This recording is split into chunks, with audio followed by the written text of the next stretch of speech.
Buenas tardes, Cristina. Buenas tardes. A ver, has venido aquí, voy a hacerte unas preguntas, porque me mueve la curiosidad por saber qué experiencia o qué cosa en tu vida te ha llevado donde has llegado ahora, en lo que estás haciendo ahora profesionalmente. ¿Qué experiencia te ha llevado aquí? A ver, más que nada, desde pequeña siempre he tenido inquietud de querer ayudar a otras personas, pero sí que es verdad que el mundo de la medicina siempre me había atraído y de hecho estuve trabajando bastantes años dentro de la industria farmacéutica con diferentes especialidades. Aparte de vamos a decir, la experiencia profesional que tuve con ellos, yo pude vivir un cáncer y yo creo que este fue el factor que me trajo hasta aquí.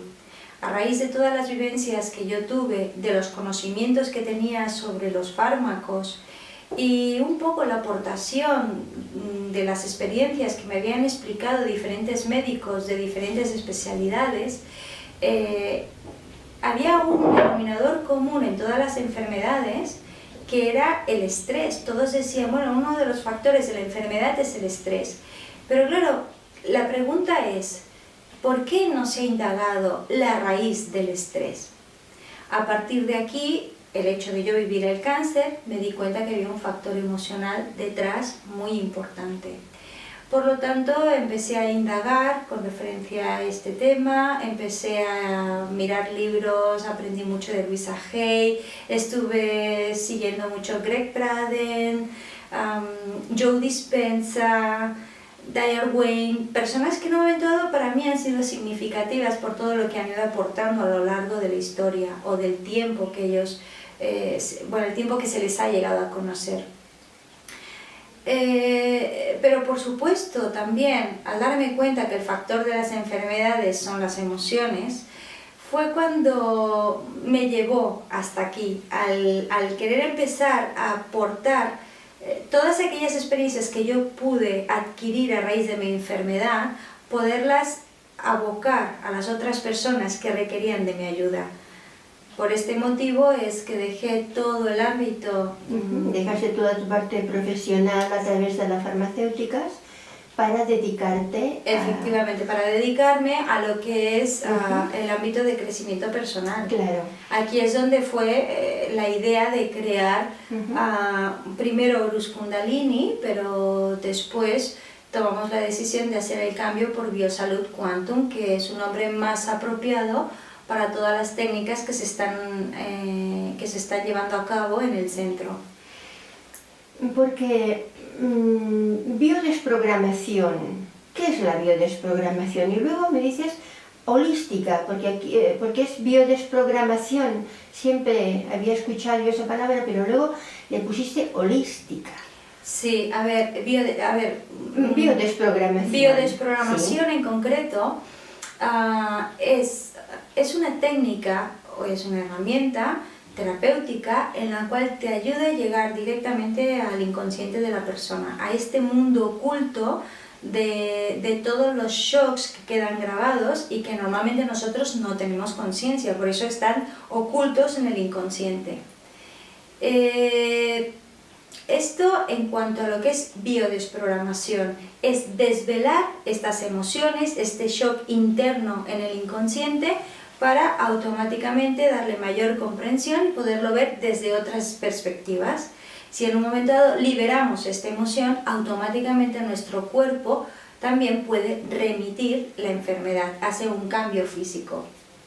Ahora bien, desde el punto de vista holístico, integré biodesprogramación holística porque uno de los conceptos que tengo muy claro es que para tener un equilibrio se ha de integrar mente, cuerpo y alma. Por supuesto. No me gustaría cometer el error que en muchos ámbitos o hasta ahora se ha estado haciendo. Creo que todo va integrado.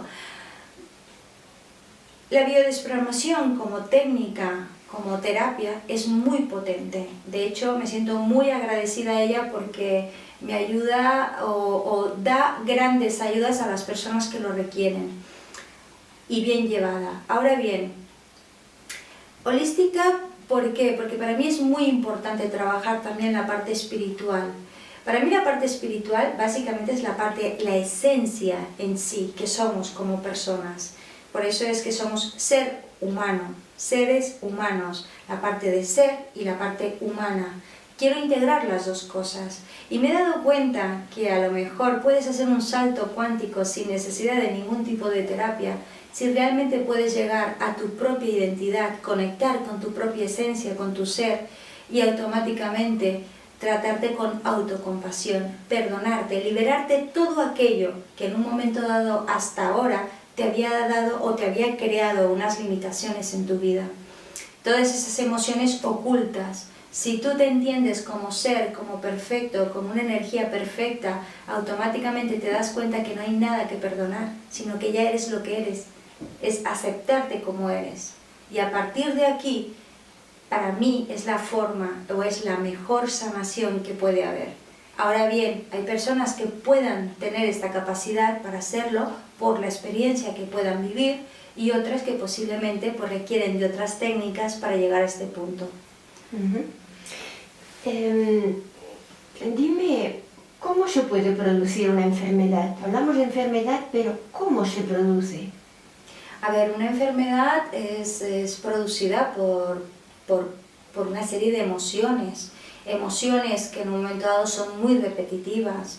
Con esto quiero decir que puede haber una emoción programante, que la vives desde un principio, y que pueden haber tres factores, unas emociones que tú las heredas transgeneracionalmente, es decir, de otras generaciones, en la cual, de la misma manera que tú heredas el color de los ojos, el color de tu cabello, puedes recibir también el gen de la emoción de tu clan anterior, ya sea tus abuelos, tus padres, incluso hermanos, depende, o perdón, tíos, depende. Esto en cuanto a emociones transgeneracionales que las recibimos y las adaptamos o las adquirimos como si fueran nuestras y ni siquiera las identificamos. Tenemos unas reacciones frente a esta emoción, pero no sabemos cuál es el origen. La desprogramación te ayuda a llegar a este origen, a entenderlo. Por otro lado también está el factor del proyecto de sentido. Son todas estas emociones que vive tu madre en el momento en que te conciben o incluso durante el periodo del embarazo e incluso 3 años posteriores. Y son unas emociones que ya las vive, la cual tú las heredas y las tienes encriptadas o las tienes encapsuladas dentro de tu inconsciente y las das por hecho que son tuyas, aunque tú no tengas conciencia de ellas. Tú tienes una reacción directa a estas emociones. Y, por supuesto, también pueden ser un primer shock programante que tengas a periodos o a inicios de tu vida. Es decir, que tú los hayas podido vivir en carne propia. Tú grabas toda esa secuencia, todas estas vivencias, y hay ese shock que lo vives de una forma, vamos a decir, inesperado, que lo guardas en silencio o que incluso lo explicas pero no te sientes entendido o te sientes también reprimido de no poder expresar. Esto es causante de una enfermedad. Ahora bien, en los shocks programantes, normalmente los signos físicos no se acostumbran a ver. Cuando estas emociones son repetitivas, es cuando en un momento dado puedes observar que es cuando aparece la enfermedad. A esto es a lo que le llamamos los shocks, vamos a decir, desencadenantes. Para que se pueda entender, nuestro cerebro es como un ordenador o una computadora. Es decir, nuestro cerebro lo que hace es grabar o borrar un disco duro, copiar y pegar, incluso puede cortar y pegar. Y de hecho, si observamos nuestra vida, es tal cual. Lo único que se va modificando es el escenario, los personajes, pero la historia en el fondo siempre es la misma. A partir de aquí, cuando esta emoción es repetitiva porque se corta y se pega, o es copiar y pegar en ciclos determinados de nuestra vida, automáticamente nuestro organismo, a raíz de tantas emociones repetitivas, sufre unas reacciones químicas y es cuando se desarrollan una serie de enfermedades. Esto por un lado, pero también nuestro cerebro siempre actúa para protegernos. Y desde un punto de vista biológico, en el momento en que una enfermedad se desencadena, es porque está dando una respuesta biológica nuestro cuerpo frente o a espera de poder dar solución a un conflicto que desencadena unas emociones determinadas. Esto es lo que hemos de entender. Dime una cosa, ¿cómo saber o tener conocimiento de la experiencia vivida de una persona es suficiente para poder desprogramar o sanar una enfermedad? No, en este caso no es suficiente. Yo creo que siempre tenemos que ir detrás de la historia. Es decir, la historia en sí es lo que nosotros podemos explicar, pero en todo el suceso de esa historia hay un factor doloroso o algo crucial que fue el determinante, es aquello a lo que le llamamos ese shock inesperado, dramático, que lo vivimos en silencio, que es el que queda oculto en nuestro inconsciente. El inconsciente aparte tiene la capacidad de grabarlo todo, desde la historia, las secuencias, todo lo que nos rodea, incluso nuestros sentidos se activa el olfato, el tacto, el gusto, y automáticamente el inconsciente al grabarlo todo, cualquier punto de estos que están grabados, que es asociado, en el momento en que vuelven a aparecer en tu vida, lo que hacen es que salte este punto, que salte este shock, este recuerdo. Así que es muy importante poder llegar a ese punto en concreto, porque es una forma de desvelar esa emoción que está oculta a nivel de inconsciente. Y además hay que saber hacer un seguimiento a ese dolor, a ese sufrimiento. Es decir, viene una persona, por ejemplo, a tu consulta y esa persona no es suficiente con la desprogramación, sino que luego hay que hacerle un seguimiento. Por supuesto, ¿puedo poner un ejemplo? Sí, por favor. Es el caso de una chica en la cual, pues bueno, se le desprogramó una depresión y el conflicto el código, vamos a decir, de una depresión normalmente puede ser por falta de identidad, la falta de identidad de uno mismo. ¿Qué sucede? Esta chica se le hizo muy buena labor, pero posterior y a ella vivir esta desprogramación con otra persona, vino a la consulta porque se sentía totalmente desconcertada. Le dio un giro tan importante a su vida que automáticamente al despertar, al abrir los ojos, se dio cuenta que su marido ya no lo podía ver con los ojos que le veía anteriormente, su trabajo se dio cuenta también que no le compensaba o no era el que ella requería por vocación. Se empiezan a desencadenar tantas cosas, empiezas a descubrir tantas cosas que realmente se requiere de un seguimiento. El terapeuta tendría que hacerle un seguimiento a esa persona a medida que ella se vaya situando en su nueva forma de ver la vida. O sea que queda descolocada. Totalmente. En este momento, claro, tu mundo es como arenas movedizas, ¿no? Por supuesto, es decir, tienes un cambio muy drástico de tu forma de ver la vida. Por lo tanto, como tienes un cambio drástico de forma de ver la vida y la manera de pensar, automáticamente tu actitud y la forma de tú actuar frente a la vida también es diferente. Por lo tanto, no solo es para la persona que ha sido desprogramada, sino incluso para las personas que le rodean. Claro, claro. Así que hay que hacer un seguimiento, hay que incluso pues acompañar a esta persona, ¿no? Por supuesto. Has hablado del inconsciente, pero ¿para ti qué es el mundo del inconsciente? ¿Cómo es? Porque claro, se habla del consciente, del inconsciente, pero ¿qué escondemos ahí? ¿Qué hay en todo eso? A ver, el mundo del inconsciente hay que tener en cuenta que es donde queda grabada toda la historia de nuestra vida, es decir, todo queda grabado en el inconsciente.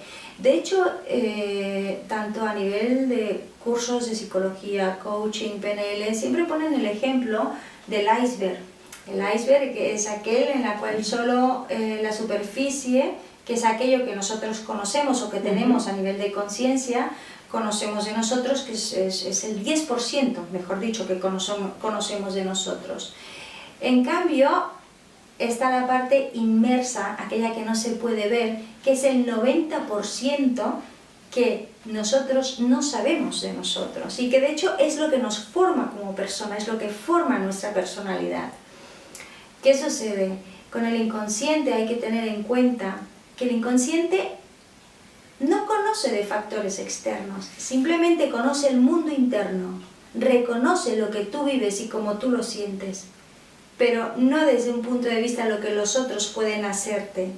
Así que en este caso, cuando nosotros tenemos una percepción de que sentimos dolor, el inconsciente siente como una cosa tuya, personal, interna, de tu propio mundo, pero no conforme son los otros que te pueden crear ese dolor. Eso es una percepción que tenemos a raíz de unas creencias nuestras. Hay que tenerlo muy en cuenta. Una cosa es lo que nosotros creemos y otra cosa es lo que nuestro inconsciente entiende. Desde el punto de vista de la desprogramación se ha de tener muy en cuenta. ¿Por qué? Porque el inconsciente es el que marca la pauta o es el que en un momento dado da la orden para que tu cuerpo reaccione biológicamente para que en un momento reparar una situación conflictiva, una emoción que hace daño, que te hace daño a ti personalmente, y que en un momento dado lo que hace es repararla a través de una enfermedad o un bloqueo, te está protegiendo, te está avisando, tu cuerpo te está avisando, cuidado, tú tienes una emoción que se te repite, te está doliendo. Por lo tanto, como entiende que es tuya esta emoción y que te duele a ti, el cuerpo lo que hace es simplemente, el cerebro da la orden para que actúe y tu cuerpo pueda dar una solución a espera de que tú des una solución al conflicto o a la emoción. Sé que es un poco complicado de entenderse, pero a medida que lo vas experimentando, lo puedes ver con mayor claridad. Y en el inconsciente puede quedar oculto también estas experiencias de nuestros antepasados, por ejemplo, de madres, de... Por supuesto. O sea, lo que llamáis vosotros transgeneracional. Efectivamente, es decir, en el inconsciente todo lo que es el transgeneracional, incluso el proyecto de sentido, es lo que queda grabado. Es que queda grabado absolutamente todo, todo. Es desde la historia posiblemente de tus antecesores a desde tu historia actual. Y no solo las cosas que puedan ser conflictivas desde el punto de vista que puedan ser nocivas para ti, incluso las cosas buenas. Es decir, en la personalidad es un compendio de todo. Hay cosas que pueden beneficiarte y otras que posiblemente son las que has de cambiar o dar el salto y entender de que este cambio solo depende de ti. No puedes estar acusando o juzgando situaciones de otras personas que en un momento dado, pues, o creyendo que son las otras personas que te están aportando ese dolor hacia ti. Esto solo depende de ti, es una creencia tuya, es un pensamiento tuyo. Qué bonito es todo eso. Por supuesto. Y dime una cosa, Cristina, ¿qué ventajas aporta cuando se hacen terapias grupales? Porque tengo entendido que aparte de tu consulta particular, también haces unos tipos de curso y reúnes un grupo de personas, y a mí me han dicho algo así como que a veces desprogramando a una se desprograman varias. Sí, por supuesto. ¿Qué es eso? A ver, normalmente en las terapias grupales hay una cosa que es curiosa y me he dado cuenta, es que cada vez que nosotros reunimos un grupo parece como si todas se pusieran de acuerdo. Es decir, sin ellas conocerse, incluso en algunas ocasiones, aquellas que tienen el mismo conflicto se sientan una al lado de la otra. O uno al lado del otro. ¿Por qué? Porque de una forma u otra, en el universo, las personas en común se atraen. Claro, es la ley universal. La ley universal. Lo similar atrae a lo similar. Efectivamente. Claro. Y de hecho, es la terapia, vamos a decir, de reflejo, de espejo. Es decir, se reflejan a sí mismos y el momento en que tú tocas el tema o estás desprogramando la problemática de una persona, muchas de ellas posiblemente también puedan entrar en la misma resonancia de esta persona. Porque se sienten identificadas. Efectivamente. También es cierto que hay personas que dicen, bueno, es que yo no he sentido una desprogramación o no me he sentido desprogramado. Esto es en el momento, pero también en muchas ocasiones estas personas a cabo de unos días sienten unos cambios. ¿Por qué? Porque de un simple hecho que se ha estado tratando con otra persona han hecho un cambio de percepción y que han podido asociar con alguna problemática de su vida. Así que cambios siempre hay. Y incluso te permite entender la vida desde otro punto de vista, porque empiezas a darte cuenta de que aquella persona, de la misma manera que está viviendo un conflicto, tú vives otro diferente, y que no hay nada que juzgar, que aquella persona no es ni buena ni mala, simplemente ha vivido o se ha equivocado, ha cometido unos errores o ha vivido unos conflictos que vienen de sus padres y que sus padres han vivido unos conflictos que vienen de los abuelos. Por lo tanto, todos somos víctimas de víctimas. En el momento en que esto lo comprendemos, nuestra percepción, nuestra forma de ver la vida automáticamente cambia. Y esto ya te da creo que es un salto cuántico a la evolución del propio crecimiento humano o nuestro crecimiento personal. Así que es una manera también de tomar conciencia de que todos somos iguales. Y ese es un punto muy importante. Dime un poco, ¿qué tipo de clases haces ahora? Es biodesprogramación, pero enfocado ¿a qué? A que las personas sepan un poquito más de ellas mismas, puedan ayudar también a su familia. Claro, por supuesto. Es decir, cuando estamos haciendo estos cursos de biodesprogramación, nos ayuda precisamente a comprender nuestro propio comportamiento, saber cuáles son sus orígenes. Por lo tanto, en el momento que hay una comprensión de nosotros mismos, esto permite que sea enfocado a otras personas, incluso para terapeutas que están utilizando otro tipo de terapias también. Es una terapia que puede ser solapada o puede ser llevada en común con otras terapias, que es de muchísima utilidad, pero sobre todo para la comprensión de uno mismo, la forma de actuar de nuestro cerebro, la manera en que las emociones nos reconducen sin poder tener un dominio de nosotros. Así que esto nos da una pauta para saber cómo enfocar nuestro propio crecimiento. Perfecto. No sé, creo que ya nos has dicho mucho, muy interesante. Agradezco esta oportunidad que me habéis dado para esta entrevista. Y a ver si en una próxima ocasión, porque claro, toda esa charla ha sido no solamente para mí, sino para muchos que seguramente te estarán escuchando, viendo en este vídeo. Es como un índice, digamos, o es como poner la miel en la boca y decir, uy, todos estos puntos que tú has tratado, sería muy interesante poderlos ampliar un poquito más. O sea, en otra ocasión, coger punto a punto y desgranarlo un poco, ponernos un poquito más de sabiduría. Por supuesto, con la biodesprogramación, cada órgano tiene un código, tiene un conflicto determinado. Hay muchas pautas que se pueden tratar, así que yo me comprometo en poder ir a hacer una secuencia, diferentes grabaciones, para que las personas que estén interesadas puedan escucharlo, y espero que les pueda ser de mucha utilidad, de la misma manera que para mí lo ha sido, y que de verdad me siento enormemente agradecida, no solo a las personas que han aparecido en mi vida, sino incluso a la vida en sí, de que me ha dado la oportunidad de encontrar mi camino. Así que muchísimas gracias por todo. Es que la vida es muy generosa, Efectivamente. aunque no nos demos cuenta, pero nos da de todo. Efectivamente. Cristina, muchísimas gracias por haber estado aquí y hasta la próxima. Gracias a vosotros.